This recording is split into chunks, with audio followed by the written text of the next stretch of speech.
Where are you from? Me, no scope, born and raised in Chicago, Illinois, moved to Kansas City, Missouri around the age of 14. And now I'm here in Atlanta, Georgia, trying to do my thing. What was life like growing up in Chicago? It was definitely different. It was fast paced, you know what I'm saying? A lot more black culture, a lot more violence. It was just a faster lifestyle in many different aspects. Do you come from a musical background or a musical family? Nah, the crazy thing is, my dad wasn't really into music. He loved to listen to music, you know what I'm saying, but he was a hard worker. He was a mechanical engineer. My mom was a stay-at-home mom. My brother, you know, he was in the streets. My sister, she was just doing her thing, you know what I'm saying, but nobody was really doing music. I just grew a passion for that shit early. Were you an artistic child? Most definitely. I love to draw. I had all to play guitars. I had all to play microphones. I love to listen to music, try to copy the lyrics, try to perform songs that I loved, and I always wanted to be an entertainer. At what point did you start making music? I didn't start making music until I was out of high school. I was about 18, 19 years old. Staying in my own crib, had my own apartment, you know what I'm saying? Bros came through with a microphone, interface, and a laptop, and they was recording. I'm trapping at the time. I'm like, that shit looks fun. I'm trying to definitely tap the fuck in. The crazy thing is, I was trapping, so I didn't even really want to rap because I didn't want to like get in trouble. So I was telling them like, let me do the business side of it. Let me help y'all promote, throw shows and shit. But them niggas, like, they would sleep on themselves and their potential in this music shit. So once I saw them falling off on the music shit, I picked up rapping. And once I started rapping, like, I never wanted to stop. And so, like, what inspired you around that time? Was it just the sound or the environment that you were in? Definitely the sound of music was changing at this time. This was when the biggest, like, blast, this was like the big bang of SoundCloud, you know what I'm saying? This is when Uzi was going crazy. This is when Yachty was going crazy. This is when Lucky was going crazy. You had Maxwell Cream going stupid. You had Dash, you know what I'm saying? You had a whole awful records, Ethereal, you know what I'm saying? You had Fonny going stupid, Uno going stupid. Like, all these niggas in all these different cities from Atlanta to LA, they was just going dumb. And I was just like, the sound is changing and it represents who I am now. I didn't want to do that old head rap, you know what I'm saying? That shit never came natural to me. But when the beats started to change, the cadences and the flows started to change, the fashion, that's when I was like, yeah, this is my time to really spit my shit and show people like, yeah, I'm a part of this movement too. Earlier you stated that originally you were just going to do the business for your friends. What is the inspiration behind that?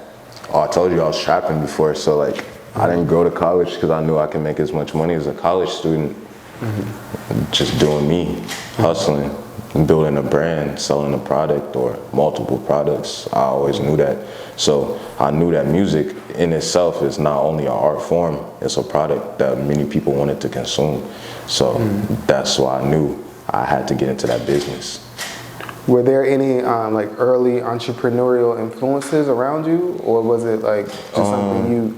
Nah, not at the time. Nobody was really. From my city, it's only a certain select few who are really getting their shine from the music and profit. Everybody else is just wanting to be in that inner circle, and that's what they're thriving to do. So, not really from around me. Nobody was really motivating me to do it. The motivation was coming from within. At what point in time did you drop your first song? I probably dropped my first song. Like, first song ever was probably off a feature with somebody in like, I don't know, like 2017. And what was your peers' response to that release? They was fucking with it, you know what I'm saying? Like, there's like, oh shit, this is different from you. We always saw you from a different standpoint, but now we seeing you like doing this shit. And not only am I doing this shit, I'm doing it in the shit, like doing it in a way that they enjoy. Like, they was like, this is hidden, this is tough.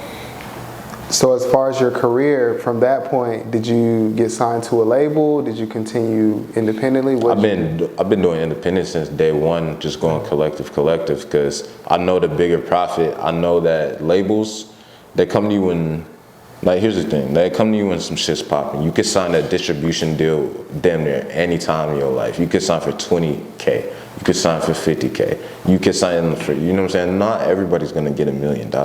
So I could have signed any year of my career, but I know it's better to get your money touring, get your money off merch, get your money off features, and just build a brand. Build a brand. Yeah. Don't get me wrong though. They come around with like a 250K distribution deal, I'm taking that. Off bat, everybody's gotta take a stepping stone. So why 250K? Like, what made you set that particular number? It's just an example.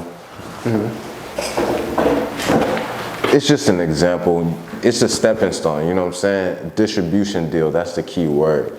It's not a record label deal where I'm just like, I gotta give you 5 albums, you know what I'm saying? Like, they just gonna help me distribute and they gonna match my profits, all types of shit. It's a lot into it. Yeah. Has your music career caused any challenges in your personal life?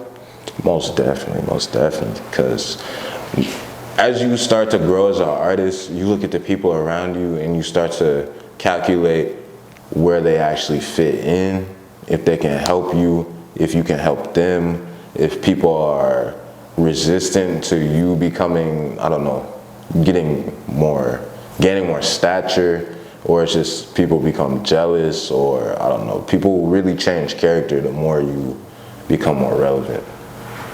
So it's definitely caused a lot of conflict in my life. And so how do you find yourself navigating that sort of landscape when your life is changing because of the music? Shit, at this point, every day I go further and further than I've ever been. You know what I'm saying? So every day feels like I'm stepping on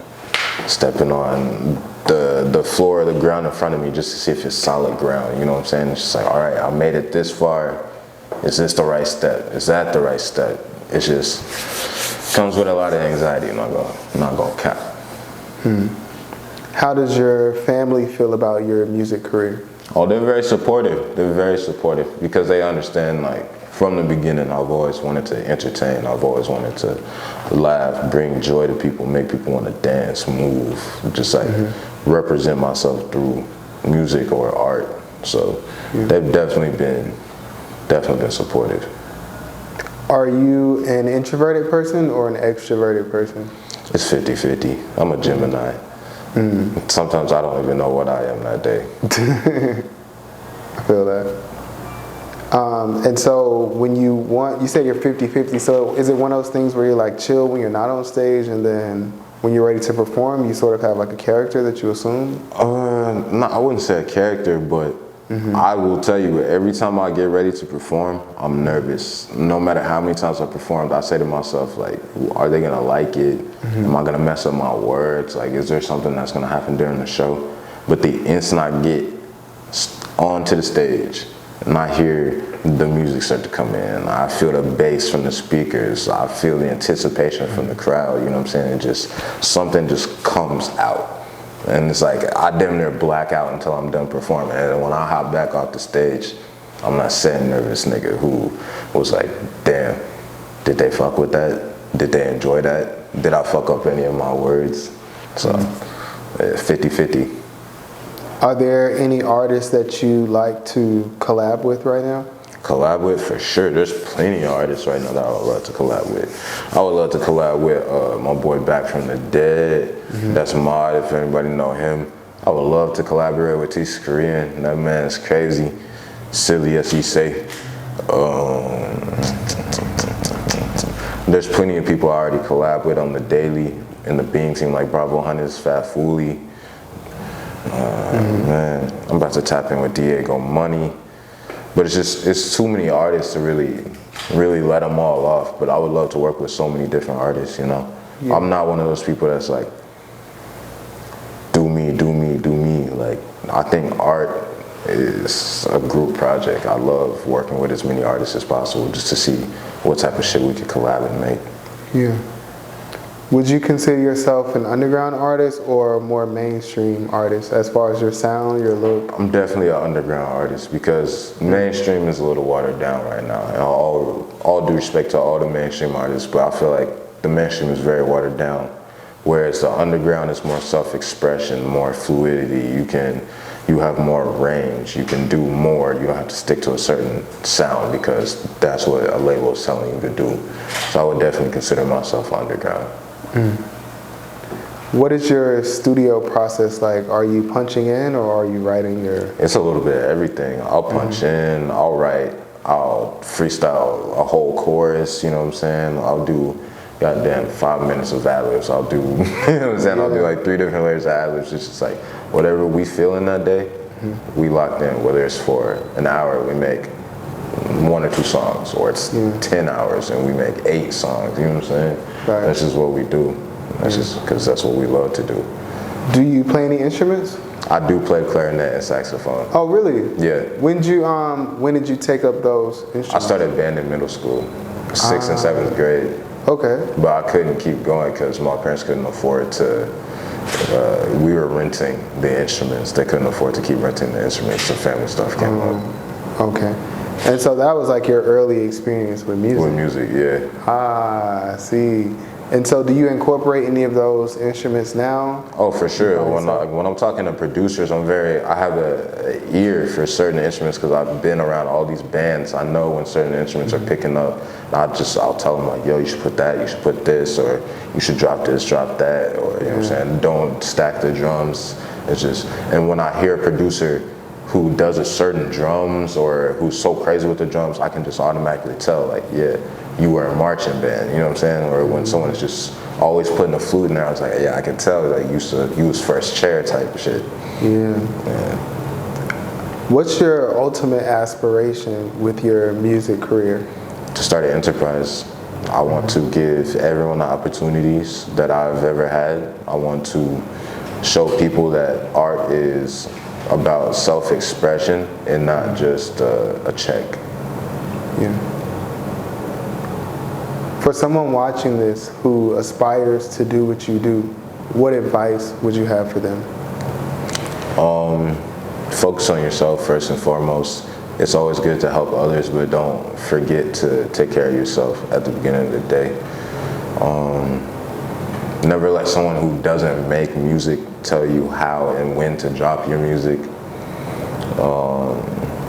And just do what you love, you know what I'm saying? Like, just do what you love. It's no problem with taking breaks. You gotta take mental health breaks. That doesn't mean you're falling off. That doesn't mean your fans are gonna stop loving you any more than they did when you were consistently dropping. You just gotta just get everything right and keep going.